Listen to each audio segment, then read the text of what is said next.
And I hope, as opposed to trying to change these fairy tales, we may look at with this lens of being problematic now, that we can recapture the joy that we found when we were little and own it in this world.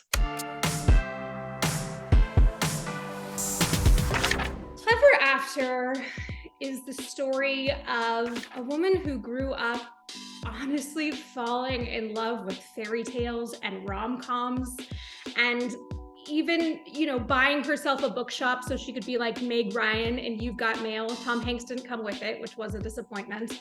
And kind of wants to live in a fairy tale, but is also very cynical of the whole idea because of the modern rough world she's lived in, until she gets sucked into sort of fairy tale land and has to come to terms with what fairy tales really are like, as opposed to what she's always imagined them in her head. She learns out is so much more than she ever gave it credit for, and maybe she still does have something to learn from that fairy tale world she had written off. That there was a story for me that fit all of me into your happy endings and ever afters and once upon a... What's going on? What's happening? What the... Honestly, I went into it with the idea that woman will fall into a fairy tale, and I just sat down, and it was one of those things where I just kept on writing and writing, and I let the story come, because I realized I had spent my whole life digesting fairy tales and remakes of fairy tales and every rom-com possible. And also, the more I wrote about the fairy tale world, the more I saw people in my own life in that fairy tale world. The Queen Grisella, when I was writing her, I had these incredible female figures like Laverne Cox and Hillary Clinton jumping into my head, and just how they've been perceived in society. When I was writing about the Seven Dwarfs, one of my best friends is a drag queen from RuPaul's Drag Race, and I was like, oh my God, Richard is Jackie Cox. That's just the way it is.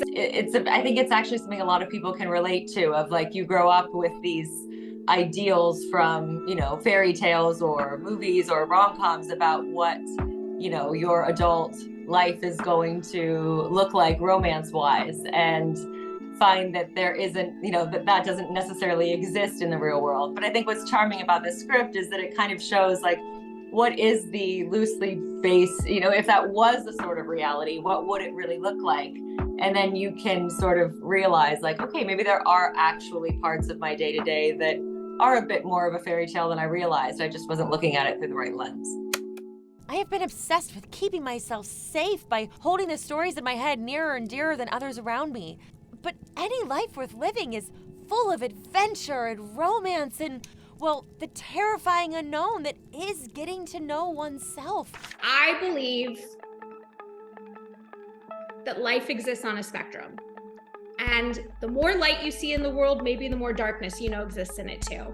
And a lot of people live here. But I think if you have access to this light, you also have access to this darkness. And for some reason, when I met Anna, I saw her attraction to the light, and also her knowledge of what real pain was. And I don't know why, but when I wrote this, I was like, this girl has a story to tell and a love for this genre in a way that maybe someone else wouldn't, and I'm gonna reach out and see if she'd be interested. And when Ashley contacted me, she said, I wrote this character with your voice in mind. And I was like, oh, okay, well, so that made me feel okay, I at least know that the voice is what you're looking for, that connection is there.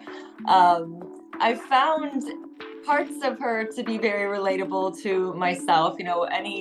Any single woman who, is dating, especially in a big city, I think can relate to parts of Amelia's, at least initial early on, rants and ideals. I'm coming from sort of a maybe unique experience because I got married quite young. My marriage did not work out, and I went through a divorce at 30.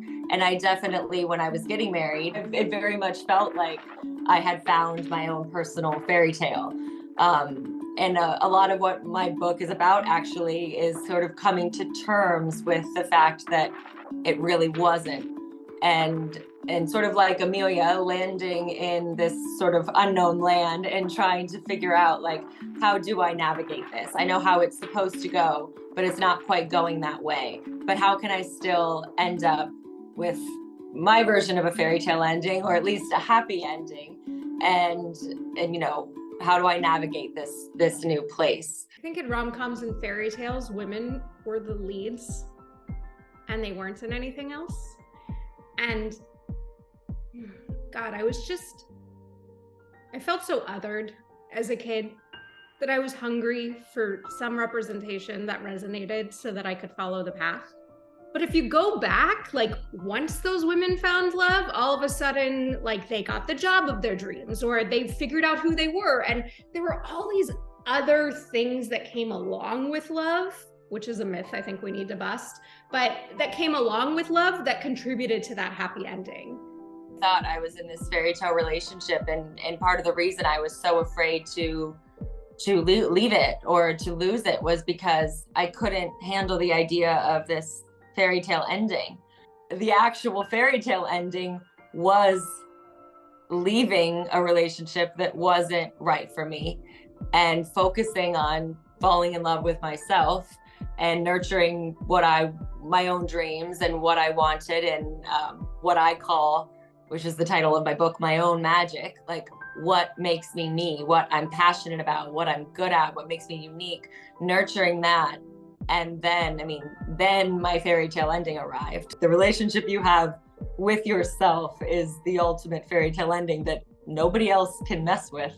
No prince can ruin or complete. Like, you have the power to do that, and that's what's amazing. I think this is why my essence constructed it this way. Magic is awesome, by the way. Okay, so awesome, right? It really is the best.